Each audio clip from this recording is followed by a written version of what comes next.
Man, let me see. Black Dynamite, the animated series, is based on an original film that Byron Minns and Michael Jai White created and produced and starred in.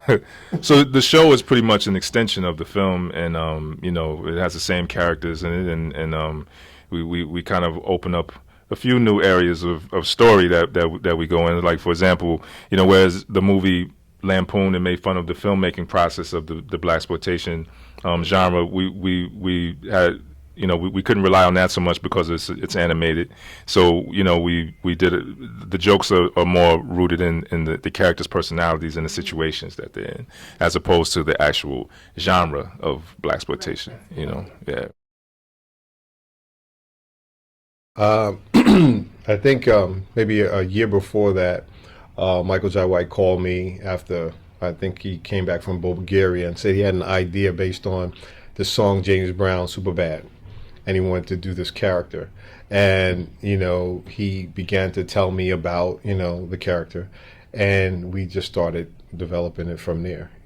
That's really cool. Now, for both of you, obviously, it's the original started from the whole exploitation stuff. So do you have a favorite film from that genre, from that time period that you guys like? And do you take inspiration from those things to create all the things you're doing now with Black Dynamite?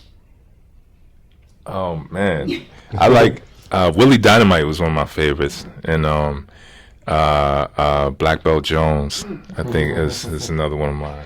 Yeah, it's funny. I actually worked on Broadway with Willie Dynamite, Roscoe Orman. Wow. Yeah, we did Fences together. He played Uncle Gabe in that show. I don't know if he's also in Sesame Street. In Sesame Street too. Yeah. Gordon. Yeah, Gordon. He was the only one that played a pimp on what was it, on a General Hospital, one of those type of shows. He was on the soap opera playing a pimp and on Sesame Street at the same time. They should have did a crossover. Well, you did that. That's true. So if there are people out there that maybe say, oh God, why are you guys doing this thing? Is it a good image for black folks? What do you have to say about that to folks? Well, it's funny, that whole genre, if you looked at it, it was a slice. And it's just a slice, unfortunately, somehow or another, it was dealing with, most of the time, crime. Mm-hmm. It was dealing with, but it was crime genre films. And then there was some, black culture in there or whatever. And all of the films weren't, the same. It was a variety of films. Some of them didn't deal with crime at all, but somehow or another, they get painted with this broad brush. Mm-hmm. Max Julian, which is one of my favorite films, is The Mac. Yes. And Max Julian, phenomenal actor. He said at one time, they had thought about using he and Ron O'Neal to play in The Sting.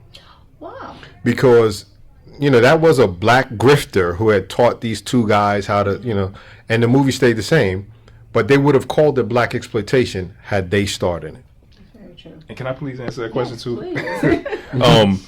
Yeah, like he said, there wasn't, all of those films weren't exploitive, and once that phrase got coined, unfortunately, every black film underneath that umbrella was seen as or called a blaxploitation film.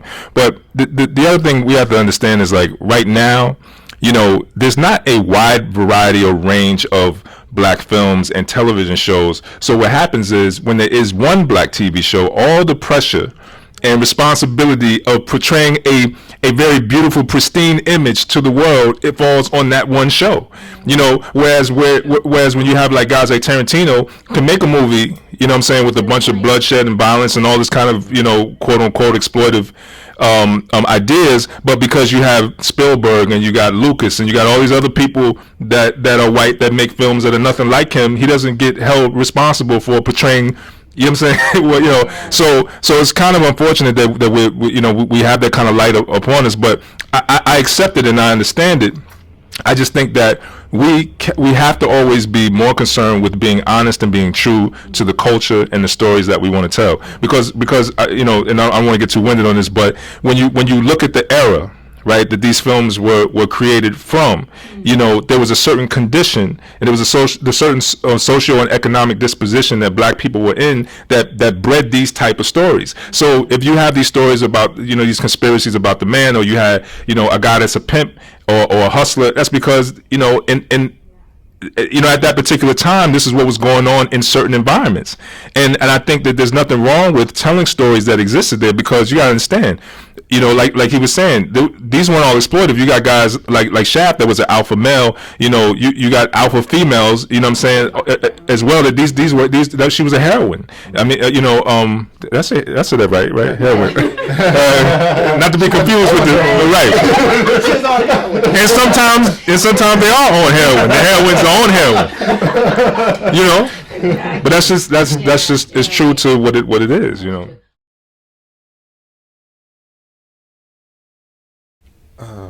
Let's see. We explored a family aspect a little more this season. You know, because then that's the beauty of doing animation as opposed to the film. We don't have the time to explore the relationships the way we do in animation. So now we're able to do that. And with that comes our relationship with the outside world as well. So these stories, you know, are a lot more in depth, I can say, you know, this season. And we got a lot of new guest stars. I mean, a lot of guest stars that are, like, say, for instance, we had Michael Jackson and OJ in the first season. You know, now we have Melvin Van Peebles, Woody Allen, Bill Cosby. You know, we deal with Bob Marley. You know, we have there's a lot of variety this year.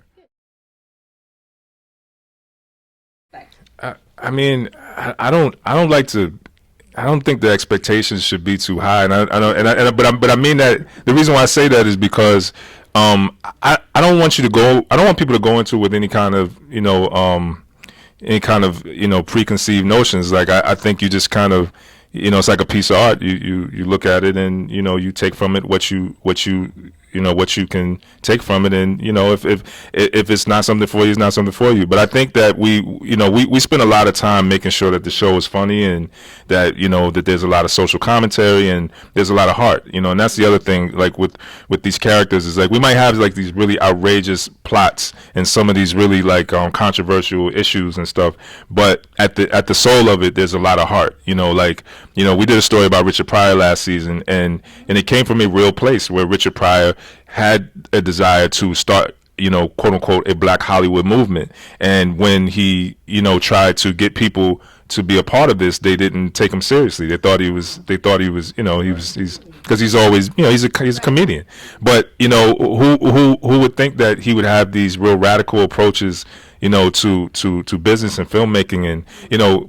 And so we just thought, well, it would be interesting if he never wanted to be funny. Like, what if he really what if he wanted to be like Malcolm X? What if he had a real message? Because if you listen to his jokes, it's a lot of honesty and a lot of truth in his jokes, and he bears a lot of his own, you know, soul and a lot of his stand-up material. So, you know, these are the kind of things that we put our focus on, and I hope that people can take something from it when they see it. But I don't want to give them too much to expect, just, you know.